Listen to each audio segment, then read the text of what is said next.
Film शुरू होती है एक मैरिज काउंसलर के ऑफिस से, जहाँ पे इस फिल्म का नायक जॉन, जो कि ब्रैड पिट ने रोल प्ले किया है, और एंजेलिना जॉली जिन्होंने जीनी का रोल प्ले किया है, वो दोनों काउंसलर के ऑफिस में बैठे हैं और डिस्कशन कर रहे हैं कि उनकी शादी में कुछ भी ठीक से नहीं चल रहा। उन दोनों को यहाँ तक भी याद नहीं है कि उनकी शादी को 6 साल हुए हैं या शायद 7 साल हुए हैं। यहाँ तक की बातों में ये चीज़ भी उभर के आती है कि उन दोनों को ये भी याद नहीं है कि लास्ट टाइम वो फिजिकली इंटीमेसी उनके आपस में कब हुई थी। तो काउंसलर उनसे पूछता है कि आप लोग मिले कहाँ पे थे, आपकी फर्स्ट मुलाकात कहाँ हुई थी। यहाँ से दोस्तों ये फिल्म जो है वो फ्लैशबैक में चलना शुरू होती है। वहां पे दिखाते हैं, सीन आता है कि एक होटल में पुलिस ऐसे लोगों को पकड़ रही है जो अकेले हैं। तो उस पुलिस से बचने के लिए वहां पे जॉन एंड जेनी भी हैं, जो दोनों हैं तो अलग अलग आए हुए, लेकिन वो पुलिस को धोखा देने के लिए बता देते हैं कि हम दोनों साथ में हैं। और आगे दिखाया जाता है कि वो एक जगह बैठकर बातें कर रहे होते हैं और एक दूसरे को अपने बारे में बताते हैं, जहाँ पे जीनी बताती है कि वो एक सॉफ्टवेयर इंजीनियर है और जॉन बताता है कि वो एक कंस्ट्रक्शन कंपनी में एक इंजीनियर है।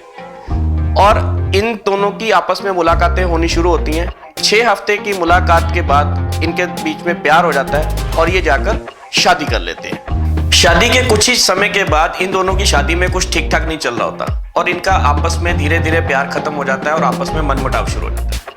एक दिन जॉन और जेन जब रात को सो रहे होते हैं तो जेनी को एक फोन आता है और वो फटाफट उठकर तैयार होकर कहीं जाने के लिए तैयार होती है। जॉन उनसे पूछता है कि इतनी रात को तुम कहाँ जा रही हो। तो जेनी उसको कहती है कि एक सर्वर में कुछ प्रॉब्लम आ गया है, उसको ठीक करने के लिए उसको इमीडिएटली जाना पड़ेगा।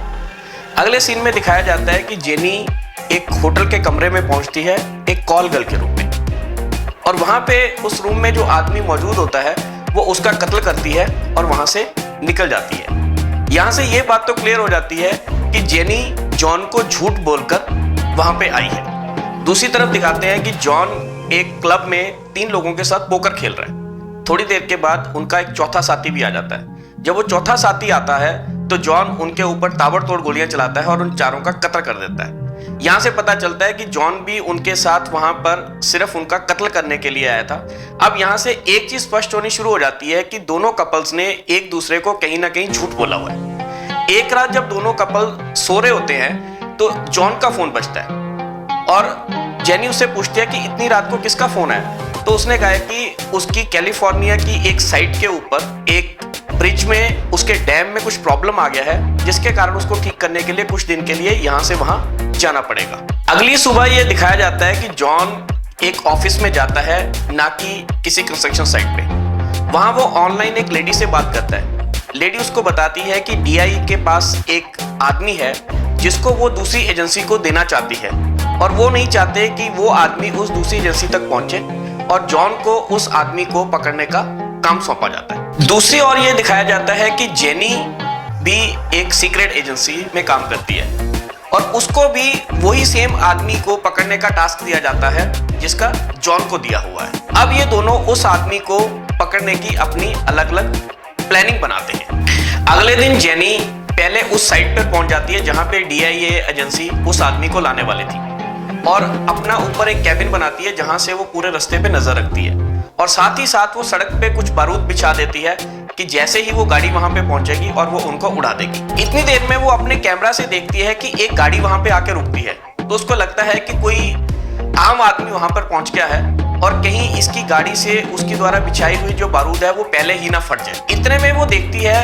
कि वो आदमी अपनी गाड़ी से एक छोटी सी तोप निकालकर उन गाड़ियों के ऊपर हमला करने की कोशिश कर रहा है जिसको पकड़ने के लिए जेनी यहाँ पे आई होती है। अब यानी समझ आती है कि ये कोई आम आदमी नहीं है। इतने में वो जॉन के ऊपर गोली चला देती है। गोली जॉन को लगती है लेकिन उससे वो घायल नहीं होता, वो सिर्फ गिर जाता है क्योंकि उसने ऑलरेडी बुलेट प्रूफ जैकेट पहन रखी है।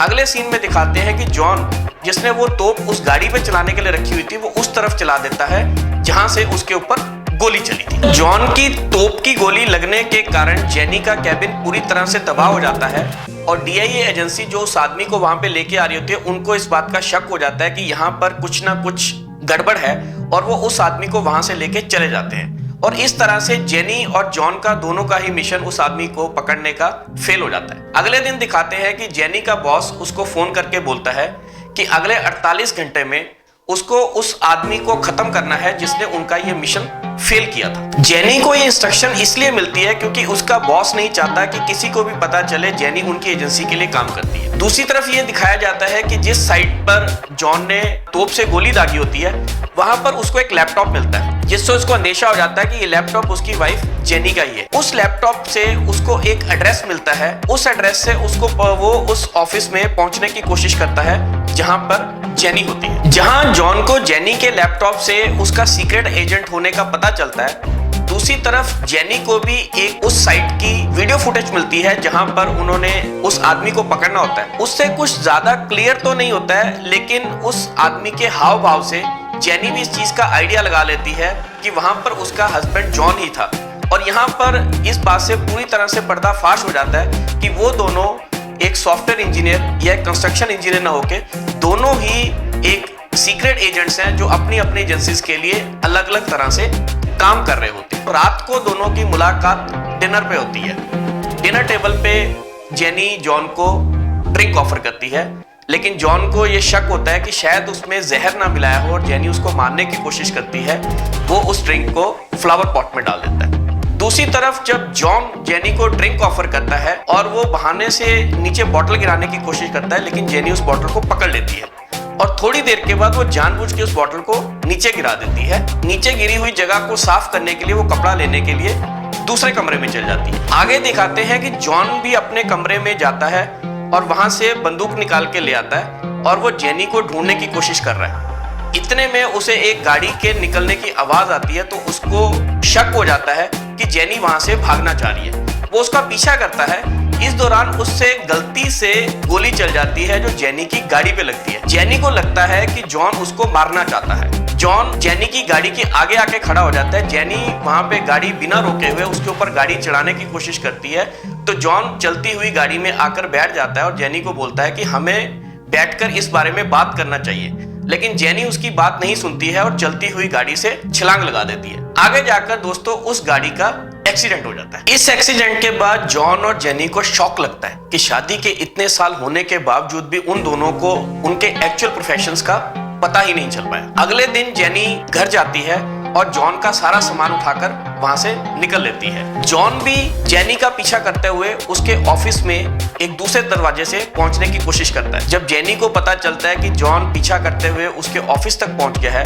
तो अपने सिस्टम से जितना भी डाटा होता है उस सारे डाटा को डिलीट कर देती है। और जॉन उसका पीछा करता हुआ जब वहां पे पहुंचता है, तो जेनी एक रस्से का सहारा लेते हुए वहां से भाग जाती है और जॉन उसको कहता है कि तुम डरपोक हो, तुम कायर हो, लेकिन जेनी वहां से भाग चुकी होती है। अब दोस्तों जॉन को जेनी के ऑफिस से कुछ डॉक्यूमेंट्स मिलते हैं, जिस डॉक्यूमेंट से ये रिवील हो जाता है कि जेनी एक्चुअल में किस ऑर्गेनाइजेशन के लिए, किस सीक्रेट एजेंसी के लिए काम करती है। और जॉन उस ऑफिस में पहुंच जाता है। जेनी सीसीटीवी कैमरे की फुटेज में देखती है कि जॉन एक लिफ्ट के थ्रू ऊपर आने की कोशिश कर रहा है। जेनी उसको कहती है कि तुम ये शहर छोड़कर चले जाओ, वरना मेरे को तुम्हारे ऊपर गोली चलानी पड़ जाएगी। और वो उसको 5 तक गिनने की हिदायत देती है और उसको बोलती है कि अगर तुमने मेरे 5 गिनने तक मेरे सवालों का सही से जवाब नहीं दिया तो मैं तुम्हें शूट कर दूंगा। अभी वो 5 और 4 तक ही करती है। उन दोनों की आपस में कुछ बात हो रही होती है। इतने में उसके मुंह से फिनिश निकल जाता है। फिनिश वर्ड सुनकर जेनी की एक साथी, जिसको ये पता नहीं है कि अभी काउंटिंग रिवर्स वाली पूरी नहीं हुई है, वो वहां पे शूट कर देती है और जॉन की लिफ्ट जो बहुत ऊपर मंजिल पे होती है वो धड़ाम कर नीचे आके गिर जाती है। जेनी अपनी साथी को डांटती है, शूट क्यों कर दिया? तो उसकी साथी कहती है कि मुझे लगा कि जब तुमने फिनिश बोला तो इस पे फायर कर देना चाहिए। वो जेनी वहां से भागकर उस साइड पे पहुंचती है जहां जाकर जॉन की लिफ्ट नीचे गिरी होती है। इस हादसे से जेनी बहुत परेशान और दुखी हो जाती है और दिखाते हैं कि वो उसी रेस्टोरेंट में बैठी है जिस रेस्टोरेंट में जॉन और जेनी की फर्स्ट टाइम मुलाकात हुई होती है। जेनी वहां पर बैठकर वाइन पी रही है। उसका वाइन का गिलास लगभग आधा खत्म हो गया है और दूसरी तरफ उसकी आंखों से आंसू भी छलक रहे हैं। जैसे ही उसका गिलास खत्म होने वाला होता है तो उसको लगता है कि किसी ने आकर उसका गिलास और उसका हाथ पकड़ा है और उसके वाइन के गिलास को भरना शुरू किया। वो उस हाथ को ही स्पष्ट से पहचान जाती है कि वो एक्चुअल में जॉन ही है। अब जॉन और जेनी दोनों आमने सामने एक टेबल पे बैठे हुए। थोड़ी देर के बाद वो डांस करना शुरू कर देते हैं और एक दूसरे को इस बात के लिए तोहमत लगाना शुरू कर देते हैं कि तुम्हें पता था कि मैं एजेंट हूं और तुम मेरे सीक्रेट्स जानने के लिए यहाँ पे आए थे। सेम बात जॉन भी बोलता है कि तुम्हें भी पता था कि मैं एक एजेंसी के लिए काम करता हूं और तुमने मेरे से शादी मेरी सीक्रेसी पता करने के लिए ही करी थी। इन सारे माहौल में जेनी जॉन को धोखा देकर वहां से निकल जाती है। अब जेनी पहुंचती है सीधा जॉन और जेनी के घर पर। जॉन भी वहां पर पहुंच जाता है। उन दोनों के बीच में बहुत झगड़ा होता है, बहुत हाथापाई होती है, बड़ी चीजें इधर उधर उथल पुथल होके बिखरती हैं। एक समय ऐसा भी आ जाता है जब जॉन जेनी के ऊपर गन टांग देता है, लेकिन वो कहता है कि वो उसको मार नहीं सकता। यहाँ पर दोस्तों एक रोमांटिक सीन दिखाया जाता है जहां पर ये फीलिंग्स दिखाई जाती हैं कि उन दोनों के बीच में अभी भी कुछ ना कुछ बाकी है, वो अभी भी एक दूसरे को प्यार करते हैं। थोड़ी देर के बाद घर की बेल बजती है तो जॉन खिड़की में से देखता है कि वहां पर बाहर उनके पड़ोसी और वहां पे पुलिस खड़ी है। पड़ोसियों ने उनके घर में आते हुए शोर को सुनते हुए पुलिस को बुला लिया था कि शायद उनके घर में कुछ हो रहा था। तो जॉन अर्धनग्न अवस्था में दिखाते हैं। वो कहता हाँ, हमारे बीच कुछ ना कुछ हो रहा था, हम कुछ कर रहे थे। तो इतना सुन के उसके पड़ोसी हंसते हुए वहां से चले जाते हैं। अगले सीन में दोनों को आपस में हंसते खेलते हुए बातें करते दिखाते हैं। थोड़ी देर में एक हल्का सा धमाका होता है और वहां पर उन दोनों की एजेंसीज के लोग पहुंच चुके होते हैं। वो उन दोनों को खत्म करने के लिए ताबड़तोड़ गोलियां वहां पे बम चलाने शुरू कर देते हैं। इस पूरे हादसे में इन दोनों का घर पूरी तरह से बर्बाद हो जाता है, लेकिन ये दोनों किसी तरह से बच जाते हैं और ये लोग गाड़ी लेकर वहां से निकल जाते हैं। रास्ते में बातों बातों में जॉन उसको बताता है कि उसकी एक शादी पहले भी हो चुकी है, लेकिन वो नशे के हालात में हुई। ये सुनकर जेनी गुस्से में आ जाती है। तो जेनी भी उसको बोलती है कि वो भी इस दुनिया में अनाथ है। तो जॉन उसको हैरान होकर पूछता है, तो तुम्हारी शादी में कन्यादान किसने किया था? जेनी कहती है वो एक किराए का एक्टर था, उसने मेरे लिए फादर का रोल प्ले किया था। अब दोस्तों कहानी एक नया मोड़ लेती है। वो दोनों पहुंचते हैं एक होटल में जो उन जॉन के पुराने दोस्त एडी का है। एडी भी उसी एजेंसी में काम करता है जिसमें जॉन काम करता है। एडी उनको एक सलाह देता है कि अब क्योंकि दोनों तुम्हारी सीक्रेट एजेंसीज को पता चल चुका है कि तुम दोनों हस्बैंड वाइफ हो, तो दोनों एजेंसियां तुम्हें छोड़ेंगी नहीं।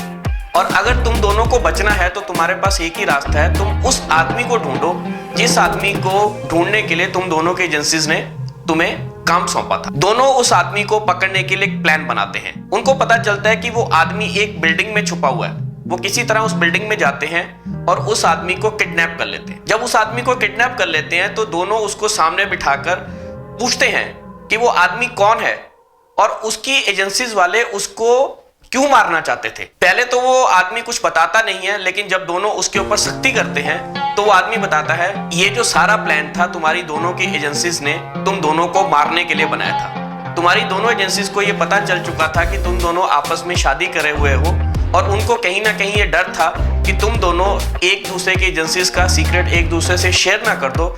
इसलिए उन्होंने मेरे को मोहरा बनाकर तुम दोनों को आपस में लड़वाया ताकि तुम दोनों आपस में ही एक दूसरे को मार के खत्म कर दो। इन बातों के दौरान जॉन की नजर उस आदमी की बेल्ट पे जाती है। उस बेल्ट को जब वो खोल के देखता है तो उसमें उसको एक इलेक्ट्रॉनिक रिसीवर मिलता है। उससे उसको आइडिया हो जाता है कि उन दोनों की एजेंसीज को ये पता है कि वो दोनों इस वक्त कहां पर हैं। इससे पहले दोस्तों वो कुछ समझ पाते वहां पे ताबड़तोड़ गोलियां चलनी शुरू हो जाती है। दोस्तों क्लाइमेक्स सीन में दिखाया जाता है कि जॉन और जेनी दोनों भागकर एक स्टोर में चले जाते हैं। उस स्टोर में उनको बहुत सारी गन्स और बाकी तरह का असला और बारूद मिलता है। वो दोनों अपने आप को उन असले और बारूद से पूरी तरह से लैस करके उन दोनों की एजेंसीज के जो एजेंट्स उनको मारने के लिए आए होते हैं उनका डटकर मुकाबला करते हैं और अंत में उन दोनों को मार के खत्म कर देते हैं। अब पिक्चर दोबारा से प्रेजेंट रियल टाइम में आ जाती है। वही रियल टाइम जहां पर वो दोनों काउंसलर के ऑफिस में बैठे हुए हैं और अब दिखाया जाता है कि ये दोनों आपस में बहुत ज्यादा खुश हैं और वो याद करते हैं कि शायद उन्होंने अभी तक जो सबसे ज्यादा इंटीमेसी का जो आपस में टाइम स्पेंड करा वो वही था जो उस झगड़े के दौरान किया था। और यहाँ से दोस्तों ये स्टोरी खत्म हो जाती है। एक स्टोरी का एंड और भी बनाया गया है जिसमें ये दिखाया गया है कि वो दोनों यहाँ से शिफ्ट होके दूसरी कंट्री में चले जाते हैं जहां पर उनका एक बेटा भी है और वो बेटा भी उन दोनों के गुणों के साथ उनके जैसा ही इंटेलिजेंट और बहुत ही हिम्मत वाला दिखाया गया है।